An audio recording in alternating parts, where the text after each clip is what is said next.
ونستغفره ونعوذ بالله من شرور أنفسنا ومن سيئات أعمالنا من يهده الله فلا مضل له ومن يضلله فلا هادي له وأشهد أن لا إله إلا الله وحده لا شريك له وأشهد أن محمدًا عبده ورسوله يا أيها الذين آمنوا اتقوا الله حق تقاته ولا تموتن إلا وأنتم مسلمون يا أيها الناس اتقوا ربكم الذي خلقكم من نفس واحدة وخلق منها زوجها وبث منهما رجالا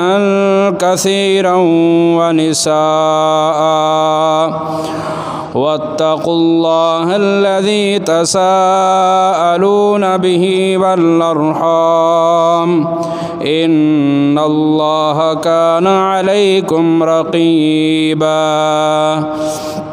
يا أيها الذين آمنوا اتقوا الله وقولوا قولا سديدا يصلح لكم أعمالكم ويغفر لكم ذنوبكم ومن يطع الله ورسوله فقد فاز فوزا عظيما أما بعد فإن خير الحديث كتاب الله وخير الهدي هدي محمد صلى الله عليه وسلم وشر الأمور محدثاتها وكل محدثة بدعة وكل بدعة ضلالة وكل ضلالة في النار. قال الله تبارك وتعالى في القرآن المجيد: أعوذ بالله السميع العليم من الشيطان الرجيم. بسم الله الرحمن الرحيم. تلك الجنة التي نورث من عبادنا من كان تقيا. وقال رسول الله صلى الله عليه وسلم: إذا أراد الله بعبد خيرا استعمله. قالوا يا رسول الله صلى الله عليه وسلم وما استعماله؟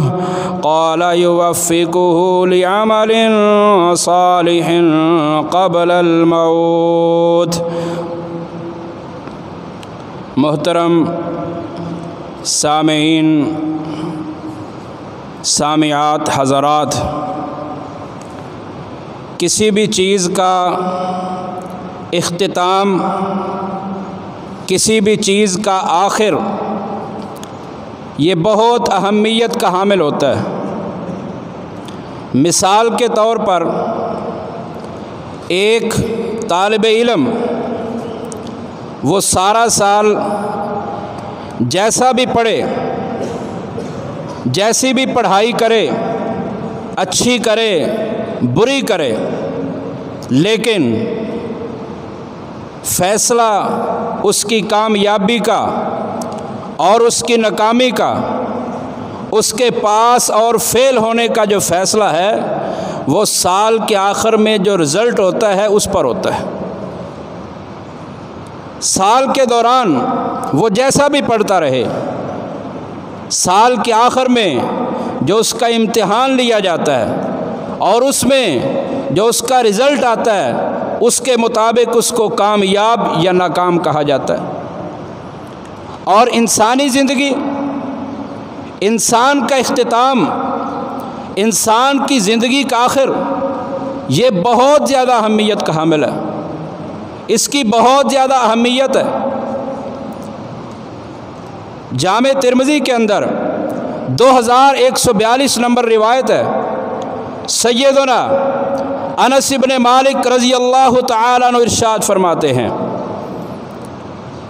اللہ کے رسول صلی اللہ علیہ وسلم نے فرمایا، اذا اراد اللہ بعبد خیرا استعملا، کہ جب اللہ رب العالمین اپنے کسی بندے کے ساتھ خیر کا، بھلائی کا ارادہ کرتے ہیں، استعملہ، تو اللہ رب العالمین اسے استعمال کر لیتے۔ صحابہ کرام نے سوال کیا، کہا یا رسول اللہ، اے اللہ کے رسول صلی اللہ علیہ وسلم، وما استعمال، اللہ اپنے بندے کو کیسے استعمال کرتا ہے؟ تو آپ علیہ الصلاۃ والسلام نے جواب ارشاد فرمایا میرے صحابہ رضوان اللہ علیہم اجمعین، یوفقہ لعمل صالح قبل الموت، اللہ رب العالمین اپنے بندے کو استعمال اس طرح کرتا ہے کہ موت سے پہلے اسے نیک عمل کی توفیق عطا فرما دیتا ہے، موت سے پہلے اسے نیک کام کرنے کی توفیق اللہ رب العالمین دے دیتے ہیں، جس کے ساتھ اللہ رب العالمین خیر کا، بھلائی کا ارادہ کرتے۔ اور انسان کا جو اختتام ہے اس کی بہت زیادہ اہمیت ہے۔ صحیح بخاری کے اندر 6607 نمبر روایت ہے، سیدنا سہل بن سعد رضی اللہ تعالیٰ عنہ بیان کرتے ہیں کہ جب غزوہ خیبر کا موقع تھا، غزوہ خیبر کے موقع پر مسلمانوں کی مشرکوں کے ساتھ، یہودیوں کے ساتھ لڑائی ہوئی، جہاد ہوا، قتال ہوا، تو اس لڑائی اور جہاد میں ہمارے ساتھ سہل بن سعد رضی اللہ تعالیٰ عنہ فرماتے ہیں کہ ہمارے ساتھ ہمارا ایک ساتھی تھا، وہ جو ساتھی تھا وہ فاجر تھا، منافق تھا، اوپر سے مسلمان تھا لیکن اندر سے منافق تھا، مسلمانوں کے ساتھ مل کر غزوہ خیبر کے اندر لڑائی کر رہا تھا۔ غزوہ خیبر کی لڑائی میں سہل بن سعد رضی اللہ تعالیٰ عنہ فرماتے ہیں، ما ترک شاذۃ ولا فاذۃ الا قتلہ، کہ ہمارے اس ساتھی نے جو ہمارے ساتھ مل کر جہاد کر رہا تھا، اس کے ہتھے جو بھی کافر چڑھا اس نے اس کو قتل کر دیا، مار دیا۔ پھر اچانک جنگ بندی کا اعلان ہوا، دونوں طرف سے جنگ کو روک دیا گیا۔ سہل بن سعد رضی اللہ تعالیٰ عنہ فرماتے ہیں، آپ علیہ السلام اپنے لشکر میں موجود ہیں، کافر اپنے لشکر میں موجود ہیں، سارے اپنی اپنی جگہ پر موجود ہیں۔ اچانک ایک شخص بولا، اس نے کہا، اللہ کے رسول صلی اللہ علیہ وسلم، یہ جو فلاں شخص ہے یہ تو جنتی ہے۔ آپ علیہ الصلاۃ والسلام نے پوچھا، تیرے پاس اس کے جنتی ہونے کی دلیل کیا ہے؟ کیا علامت ہے تیرے پاس؟ اس نے کہا، اللہ کے رسول صلی اللہ علیہ وسلم، اس نے جہاد بہت زیادہ کیا ہے، اس نے کافر بہت زیادہ قتل کیے ہیں۔ آپ علیہ الصلاۃ والسلام نے فرمایا، انہ من اہل النار، یہ تو جہنمی شخص ہے۔ اب جس شخص کو اللہ کے رسول صلی اللہ علیہ وسلم نے کہا کہ یہ جہنمی ہے، صحابہ کرام کو تجسس ہوا کہ اتنا زیادہ لڑنے والا، جہاد کرنے والا۔ آپ علیہ الصلاۃ والسلام نے ایک روایت کے اندر ارشاد فرمایا، جامع ترمذی کے اندر موجود ہے، فرمایا کہ جو شخص اللہ کی راہ میں ایک مرتبہ اونٹنی کے دودھ دھونے کے برابر جہاد کرتا ہے، اللہ اس کے لیے جنت کو واجب کر دیتا ہے۔ لیکن اس نے تو بہت بڑا جہاد کیا، بہت زیادہ کفار کو قتل کیا، پھر بھی جہنمی کیوں؟ صحابہ کرام کو تجسس ہوا۔ ایک صحابی وہ فرماتے ہیں کہ میں نے دل کے اندر، میں نے دماغ کے اندر یہ بات بٹھائی کہ میں نے خبر لینی ہے، میں نے پتہ کرنا ہے کہ اللہ کے رسول صلی اللہ علیہ وسلم نے اس کو جہنمی قرار کیوں دیا ہے۔ وہ صحابی رسول فرماتے ہیں کہ دوبارہ جب جنگ شروع ہوئی تو میں اس کے پیچھے پیچھے رہا، میں نے اس کو دیکھا کہ وہ کیا کرتا ہے۔ صحابی رسول فرماتے ہیں وہ جہاد کرتا رہا، لڑتا رہا، اس کو زخم آتے رہے، اتنے زخم آئے کہ وہ زخموں کی تاب نہ لاتے ہوئے مرنے لگا۔ اس نے کیا کیا؟ زخموں کو برداشت نہیں کیا، تکلیف کو برداشت نہیں کیا، اپنا نیزہ زمین پر رکھتا ہے اور اپنا پیٹھ اور اپنا سینہ اس کے اوپر، نیزے کے اوپر رکھتا ہے اور اپنے آپ کو قتل کر دیتا ہے۔ پھر وہ صحابی اللہ کے رسول صلی اللہ علیہ وسلم کے پاس آتے ہیں اور آ کر کہتے ہیں اللہ کے رسول صلی اللہ علیہ وسلم مجھے معلوم ہو گیا ہے کہ وہ واقعی جہنمی ہے۔ کیوں؟ اس لیے کہ اس نے خودکشی کی ہے۔ آپ علیہ الصلاۃ والسلام نے فرمایا اشہد انی عبد اللہ و رسولہ، میں گواہی دیتا ہوں کہ میں اللہ کا بندہ اور اللہ کا رسول۔ پھر آپ علیہ الصلاۃ والسلام نے سیدنا بلال رضی اللہ تعالیٰ عنہ کو کہا اے بلال اعلان کر دو، لوگوں کو بتا دو کہ لا يدخل الجنت الا مومن، جنت کے اندر صرف مومن ہی جا سکتا ہے۔ اور پھر فرمایا یہ بھی فرما دو ان اللہ لا یؤید ھذا الدین بالرجل الفاجر، اللہ رب العالمین اس دین کی خدمت گندے اور فاجر قسم کے لوگوں سے بھی کر دیتا ہے۔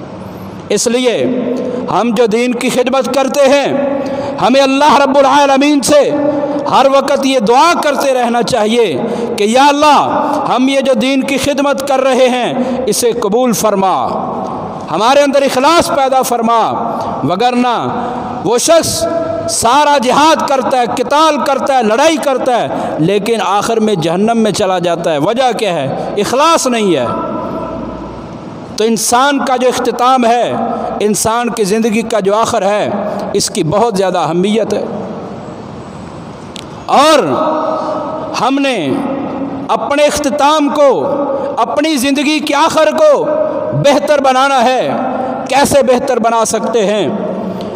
ہمیں اپنی زندگی کے اختتام کو بہتر بنانے کے لیے سب سے پہلا جو کام کرنا ہے وہ یہ کرنا ہے کہ ہم نے اپنا ایمان کامل رکھنا ہے اور عقیدہ درست رکھنا ہے۔ جس بندے کا ایمان کامل ہو، عقیدہ درست ہو، اس کا خاتمہ اچھا ہوتا ہے، جس کو ہم حسن خاتمہ کا نام دیتے ہیں۔ صحیح بخاری کے اندر 3435 نمبر روایت موجود ہے۔ سیدنا عبادہ ابن صامت رضی اللہ تعالیٰ عنہ بیان کرتے ہیں کہ آپ علیہ الصلاۃ والسلام نے ارشاد فرمایا من شہد اللہ الہ الا اللہ وحدہ لا شریک لہ وان محمدا عبدہ ورسولہ وان عیسی عبد اللہ ورسولہ وکلمتہ القاہا الی مریم وروح منہ والجنۃ حق والنار حق۔ آپ علیہ الصلاۃ والسلام نے فرمایا جو شخص اپنے اندر 5 چیزیں پیدا کرتا ہے، اپنے عقیدے میں 5 چیزوں کو شامل کرتا ہے۔ پہلی چیز وہ اس بات کی گواہی دیتا ہے کہ اللہ رب العالمین اکیلا ہے، اس کا کوئی شریک نہیں ہے، اور دوسری وہ گواہی دیتا ہے کہ محمد صلی اللہ علیہ وسلم اللہ کے بندے اور اللہ کے رسول ہیں، اور تیسرا اس کا عقیدہ یہ ہوتا ہے کہ ان عیسیٰ عبد اللہ و رسولہ، کہ عیسیٰ علیہ السلام اللہ کے بندے ہیں اور اللہ کے رسول ہیں۔ یہاں پر ایک بات سمجھ لے کہ یہ جو صحیح بخاری کی حدیث ہے 3435، اس میں صرف عیسیٰ علیہ السلام کا ذکر کیا ہے۔ ان کا خاص ذکر کیوں کیا؟ اس کی وجہ یہ ہے کہ عیسیٰ علیہ السلام کے متعلق 2 قسم کے گروہ گمراہ ہیں۔ ایک گروہ ہے عیسائیوں کا، وہ کہتا ہے کہ عیسیٰ ابن اللہ، عیسیٰ علیہ السلام اللہ کے بیٹے ہیں۔ آپ علیہ السلام نے فرمایا یہ عقیدہ بناؤ کہ ان عیسیٰ عبد اللہ، عیسیٰ علیہ السلام اللہ کے بندے ہیں، اللہ کے بیٹے نہیں ہیں۔ اور یہودی بھی گمراہ ہوئے، یہودیوں نے کہا کہ یہ عیسیٰ علیہ السلام معاذ اللہ، یہودیوں نے کہا کہ یہ والد الزنا ہے، زنا کی ولادت ہے، زنا کی وجہ سے پیدا ہوئے ہیں، یہ رسول کیسے ہو سکتے ہیں؟ آپ علیہ السلام نے فرمایا کہ کہ یہ عقیدہ ہونا چاہیے وان عیسیٰ عبداللہ و رسولہ کہ عیسیٰ علیہ السلام اللہ کے بندے بھی ہیں، اللہ کے رسول بھی ہیں۔ وَكَلِمَةُ أَلْقَاهَا إِلَىٰ مریم وَرُوحٌ مِّنْهُ، اللہ کا کلمہ ہے جو اللہ نے مریم کی طرف القاء کیا علیہ السلام، اور اللہ کی روح ہے۔ چوتھا عقیدہ والجنت حق، یہ عقیدہ ہونا چاہیے کہ جنت حق ہے۔ پانچواں عقیدہ والنار حق، جہنم حق ہے۔ آپ علیہ الصلوۃ والسلام نے فرمایا جس بندے کے عقیدے میں یہ 5 چیزیں شامل ہو گئی، ایک اللہ کی وحدانیت، اور دوسرا رسول اللہ صلی اللہ علیہ وسلم کی عبدیت اور رسالت، تیسرے نمبر پر عیسیٰ علیہ السلام کی عبدیت اور رسالت، چوتھے نمبر پر جنت کے وجود کو ماننا، پانچویں نمبر پر جہنم کے وجود کو ماننا، جہنم کے وجود کا اقرار کرنا۔ جس کے عقیدے میں یہ 5 چیزیں شامل ہوں، آپ علیہ السلام نے فرمایا ادخلہ اللہ الجنہ، اللہ اسے جنت میں داخل کر دے۔ تو ہم نے اپنا عقیدہ درست رکھنا ہے، اپنا عقیدہ درست رکھ کر اپنا ایمان کامل رکھنا ہے۔ جب ہمارا ایمان کامل ہوگا، ہمارا عقیدہ درست ہوگا، تو پھر ہمارا اختتام بھی، ہمارا خاتمہ بھی اچھا ہوگا۔ اتبان بن مالک رضی اللہ تعالیٰ عنہ کی روایت صحیح بخاری کے اندر 425 نمبر روایت موجود ہے۔ صحیح بخاری 425، اتبان بن مالک رضی اللہ تعالیٰ عنہ بیان کرتے ہیں فَإِنَّ اللَّهَ قَدْ حَرَّمَ النَّارَ عَلَى مَنْ قَالَ لَا إِلَهَ إِلَّا اللَّهُ يَبْتَغِي بِذَلِكَ وَجْهَ اللَّهِ۔ آپ علیہ السلام نے فرمایا کہ اللہ رب العالمین نے اس شخص پر جہنم کو حرام کر دیا ہے جو اللہ کی رضا کے لیے کلمہ لا الہ الا اللہ پڑھتا ہے۔ تو جس کا عقیدہ درست ہے، ایمان کامل ہے، انشاءاللہ تعالی اس کا اختتام، اس کا خاتمہ ایمان پر ہوگا۔ دوسری چیز جس کے ذریعے ہم اپنا خاتمہ، اپنا اختتام اچھا کر سکتے ہیں، وہ ہے کلام الہی میں سے جو ذکر ہے لا الہ الا اللہ، اس کا کثرت کے ساتھ عمل کرنا، اس کو کثرت کے ساتھ پڑھتے رہنا۔ آپ علیہ الصلوۃ والسلام کا فرمان ہے من کانا آخر کلامہ لا الہ الا اللہ دخل الجنہ۔ یہ روایت ابو داود کے اندر 3116 نمبر پر موجود ہے۔ کثیر بن مرہ رحمہ اللہ بیان کرتے ہیں کہ میں ایک مرتبہ سیدنا معاذ بن جبل رضی اللہ تعالیٰ عنہ کے پاس موجود تھا۔ ان کا مرض الموت تھا، وہ بیماری جس بیماری میں وہ فوت ہوئے، فرماتے ہیں میں اس بیماری میں ان کے پاس تھا، انہیں محسوس ہوا کہ اب میری موت کا وقت آ گیا ہے۔ انہوں نے ہمیں کہا لوگو، میں نے تم سے اللہ کے رسول صلی اللہ علیہ وسلم کی ایک حدیث ساری زندگی چھپائے رکھی ہے، میں نے تمہیں نہیں سنائی، اس لیے کہ کہیں تم صرف اسی حدیث پر توکل اور بھروسہ نہ کر لو، میں اب تمہیں حدیث بیان کر رہا ہوں۔ آپ علیہ الصلوۃ والسلام نے فرمایا من کانا آخر کلامہ لا الہ الا اللہ دخل الجنہ، جس کا زندگی کے اندر آخری کلمہ، آخری بول لا الہ الا اللہ ہوا، داخل الجنہ، وہ جنت میں داخل ہو جائے گا۔ اور جن لوگوں نے اپنی زندگی میں ذکر الہی کو اپنا معمول بنایا، ذکر الہی میں مشغول رہے، زندگی کے اختتام پر انہیں لا الہ الا اللہ کا کلمہ نصیب ہوا۔ تاریخ بغداد کی جلد نمبر 12 ہے، صفحہ نمبر 47 ہے، وہاں پر ایک واقعہ موجود ہے۔ وقت کا امام ابو زرع رازی رحمۃ اللہ علیہ صحیح سند کے ساتھ جلد نمبر 12 صفحہ نمبر 47 تاریخ بغداد کی، ابو زرع رازی رحمہ اللہ ساری زندگی دین حنیف کی خدمت کی، ساری زندگی دین کی خدمت کرتے رہے۔ جب اختتام ہونے لگا، زندگی کا آخر ہونے لگا، ان پر غشی طاری ہو گئی، غشی طاری ہو گئی۔ جو ساتھی تھے ان کے اندر امام ائمہ شامل تھے، بہت بڑے ائمہ شامل تھے۔ انہوں نے کہا کہ ہم ان کو تلقین کرتے ہیں لکنوا موتاکم لا الہ الا اللہ۔ آپ علیہ السلام کا فرمان ہے کہ اپنے قریب المرگ لوگوں کو لا الہ الا اللہ کی تلقین کیا کرو۔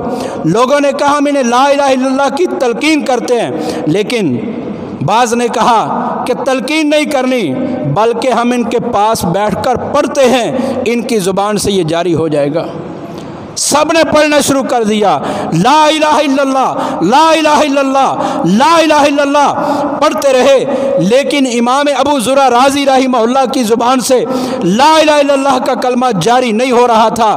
پھر ایک نے مشورہ دیا، کہا ہم ایسے کرتے ہیں کہ ہم یہ جو حدیث ہے نا لا الہ الا اللہ والی، من کان آخر کلام لا الہ الا اللہ، اس کی پیچھے جو سند ہے نا، جو راوی ہیں، ہم ان کو پڑھتے ہیں۔ جان بوجھ کر انہوں نے غلط پڑھا۔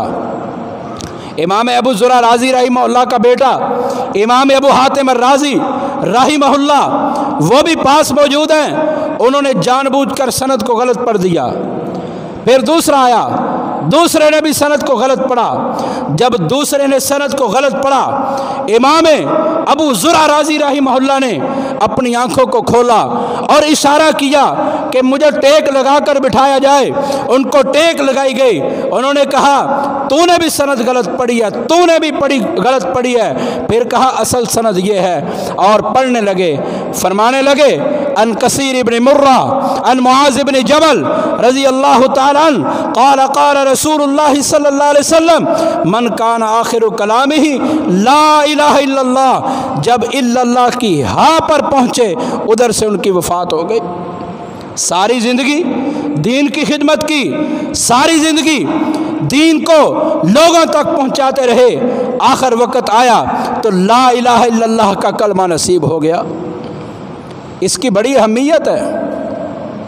اور صرف یہ نہیں کہ ایک مسلمان شخصی اس کی زندگی کے آخر میں لا الہ الا اللہ کا کلمہ جاری ہو جائے وہ جنت میں جائے گا۔ اللہ کی قسم، اگر کوئی شخص کافر ہو، ساری زندگی اللہ کے رسول کی بغاوت کرتا رہا ہو، ساری زندگی بغاوت کی ہو، لیکن زندگی کے آخر میں اس کو اللہ رب العالمین کی طرف سے لا الہ الا اللہ کے کلمے کی، لا الہ الا اللہ محمد الرسول اللہ صلی اللہ علیہ وسلم کے کلمے کی توفیق مل جائے، وہ بھی جنت میں چلا جائے گا۔ مسند احمد، صحیح بخاری صحیح مسلم کی حدیث ہے، ایک یہودی لڑکا تھا، کان یخدم النبی، وہ نبی صلی اللہ علیہ وسلم کی خدمت کیا کرتا تھا۔ ایک روز ایسا آیا کہ وہ یہودی لڑکا آپ علیہ السلام کی خدمت کے لیے نہیں آیا۔ آپ علیہ السلام نے پوچھا اینا غلام یہودی، وہ یہودی لڑکا کہاں ہے؟ صحابہ کرام نے کہا اللہ کے رسول صلی اللہ علیہ وسلم وہ بیمار ہو گیا ہے۔ آپ علیہ السلام اس بیمار کی تیمارداری کے لیے اس کے گھر میں جاتے ہیں، اس کے سر کے پاس بیٹھ جاتے ہیں، اور اس لڑکے کا باپ اس کے پاؤں کے پاس بیٹھا ہوا ہے۔ آپ علیہ السلام تیمارداری کرنے کے لیے گئے اور اس لڑکے کو کہا یا غلام قل لا الہ الا اللہ، اے لڑکے لا الہ الا اللہ پڑھ دو۔ اب وہ لڑکا تھا، یہودی تھا، پاس باپ بھی بیٹھا ہوا ہے، اللہ کے رسول صلی اللہ علیہ وسلم بھی ہیں۔ وہ لڑکا کبھی اپنے باپ کی طرف دیکھتا ہے، کہیں رسول اکرم صلی اللہ علیہ وسلم کے چہرہ انور کی طرف دیکھتا ہے۔ وہ کشمکش میں ہے کہ میں کلمہ پڑھوں کہ نہ پڑھوں۔ جب وہ اپنے باپ کی طرف دوسری مرتبہ دیکھتا ہے، باپ کہتا ہے، کیا کہتا ہے؟ اتے ابو القاسم صلی اللہ علیہ وسلم، اے بیٹے ابو القاسم، یہ نبی صلی اللہ علیہ وسلم کی کنیت ہے۔ کہا اتے ابو القاسم، ابو القاسم کی بات کو مان لو، ابو القاسم صلی اللہ علیہ وسلم کی بات کو مان لو۔ اس لڑکے نے اللہ کے رسول صلی اللہ علیہ وسلم کی بات کو مان کر کہا لا الہ الا اللہ، مسند احمد میں موجود ہے۔ جب اس نے لا الہ الا اللہ کہا اور ساتھ محمد الرسول اللہ بھی کہا تھا، مسند احمد کی حدیث ہے، اس نے لا الہ الا اللہ محمد الرسول اللہ کا کلمہ بولا اور وہ فوت ہو گیا۔ اس کے بعد آپ علیہ السلام اس کے گھر سے باہر نکلتے ہیں اور کہتے ہیں الحمدللہ الذی انقذہ من النار، ہر قسم کی تعریف اس اللہ کے لیے جس نے اس لڑکے کو جہنم کی آگ سے بچا لیا ہے۔ تو اتنی پاور ہے اس کلمے میں، اتنی طاقت ہے لا الہ الا اللہ محمد الرسول اللہ میں، کہ جس کو مرتے وقت